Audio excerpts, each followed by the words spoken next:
Umpisahan ang bagong taon sa katotohanan. Be blessed tuwing Webes. Ako po si Father Fiel Pareha ng Santo Rosario Parish, Magalang, Pampanga. Tara po at magkapit pandasal na tayo.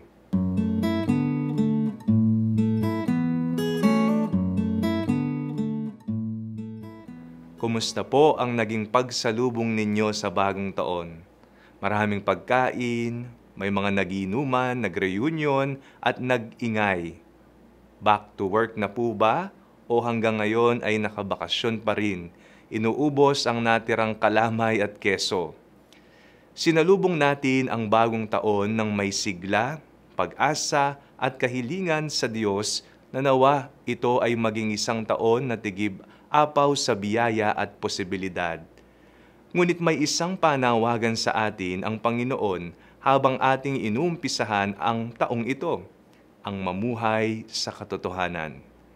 Maging totoo, katulad ni Juan Bautista nang tanungin siya kung sino siya. Hindi niya sinabing siya ang Mesiyas, si Elias o isa sa mga hinihintay na propeta. Ang tanging tugon niya lamang ay, "Ako'y nagbibinyag sa tubig, ngunit nasa gitna ninyo ang isang hindi ninyo nakikilala. Siya ang susunod sa akin, subalit hindi ako karapat-dapat magkalagman lamang ng tali ng kanyang panyapak." Siya ay nagpakatotoo. Siya ay nabubuhay sa katotohanan ng kanyang ipinaghandang daang kordero. Isang malaking hamon at panawagan sa atin ang mamuhay sa katotohanan. Isang katotohanan na nagmumula lamang kay Jesus na isinilang para sa atin. Ang taong totoo sa kanyang pamumuhay ay hindi kailanman maloloko ng mundo. Anuman ang ibato sa kanya, palagi niyang isinasaalang-alang ang katuruan ni Kristo.